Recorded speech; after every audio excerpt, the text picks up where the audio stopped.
Welcome back, everybody. Earlier this year, I met with congressional leaders to kind of go over the map, what races are going to be competitive, what were not. Democrats and Republicans were kind of in agreement. Florida 7 is not going to be competitive for Republicans. Be nice if it were. Well, guess what? 10 months later, it is leaning heavily Republican. The reason for that? Well, he's our next guest. Cory Mills is the Republican challenger, and he has proven you can take an America First agenda into a purple district and turn it into a victory for Republicans. He's leading in the polls big, and he joins us right now. Cory, welcome to the show. John, thanks so much for having me. It is a remarkable story, what you have done. You've been perseverance in your values. You stuck to the America First agenda. You've made believers of the voters in your district. Tell us the key to the policies that are connecting with everyday voters. Well, I'll tell you, John, it's real simple. I mean, the policies that I've pushed, the policies that I continue to stay consistent on are not really a Republican or Democrat. They're not a conservative or a socialist. They're essentially an America versus anti-America. And we care about things like parental rights over school boards and teachers' unions. We care about having strong, secure borders to protect Americans and to keep us safe. We care about economic prosperity and the ability to ensure that we get our inflation that's at a 40-year high. We get our CPIs under control. We get back to energy reliance, energy dominance, not just trying to beg OPEC and go to an unreliable renewable source that's controlled by China.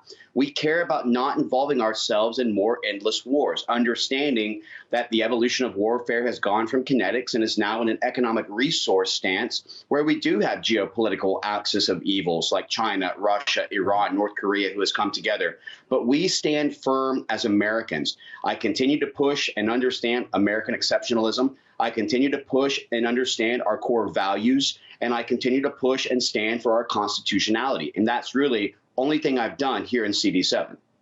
It's a remarkable thing. And I know that you've taken a lot of time to worry about how you message. You've taken the time to message correctly. These are ideas, but how you talk to voters really matters. You've come up with, I think, a linguistic guide that really helps voters connect with these policies. Tell us a little bit about the attention you've put to the words you use and the messaging that you pick.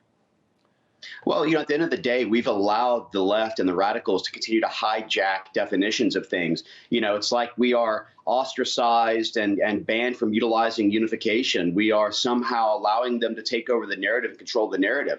We can't be scared of standing for our principles and being labeled a xenophobe. We can't be scared of being labeled a white supremacist or a racist just because we make certain America First, concept and ideologies. These are things that all of our founders and the architects of our Constitution stood for. And so the things that I'm talking about is limited government.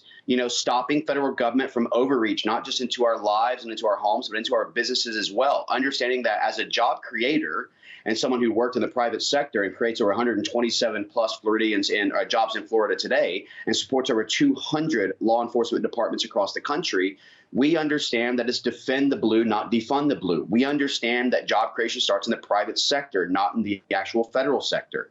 And so it's about really understanding constitutionality, John. And that's really that simple. I mean, nothing I'm doing should be, world changing. It should really come back to what was it that the federal government was created for? What is it about public service?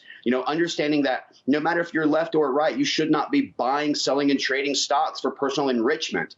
This is about public service and getting back to protecting the American values. Yeah, returning Americans to the American experience that served us so well for 2.5 centuries. There's no doubt that's the great prescription. You're a veteran. You've served this country. There's been some pretty extraordinary moments. The VA has gone backward. Joe Biden exited Afghanistan and really in shame. And military recruitment's going way down. People worried about woke Pentagons. Tell us, if you get into Congress, got about 2 minutes left, what you can do in Congress to get the Pentagon, the military, our security back on sound footing. Well, I can tell you right now, the first thing we're doing is we're going to ban CRT in our military academies and across the board. We're going to get back to not thinking about just gender, inclusivity, diversity, and equality. We're going to talk about things like increased lethality, readiness, and preparedness. We need to increase the morale of our military once again. We need to get this 15,000 personnel deficit that we're seeing right now, which is an entire U.S. Army regiment.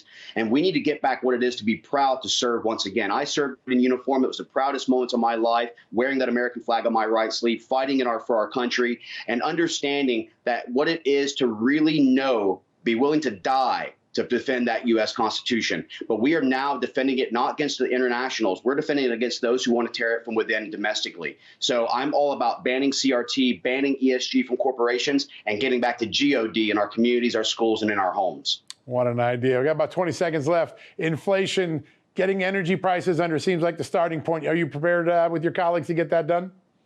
1,000%. We have to first start off by stopping the inflationary spending, stop the funding of these foreign wars with $80+ billion. We need to take that same $80+ billion, build 2 new refineries, get back to energy independence, increase our productions, ban foreign purchase and ownership of our farmland, secure our borders, and protect our schools.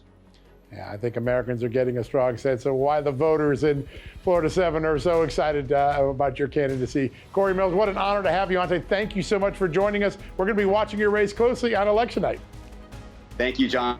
Appreciate it. To have you on, sir. Thanks for your service. All right, folks, we're going to take a quick commercial break. When we come back, we've got a very special interview. One of my favorite guests, also one of our sponsors for tonight's show, Jessica Anderson from Heritage Action for America, here to wrap things up. We're going to put into perspective all that we've heard today. Very important conversation.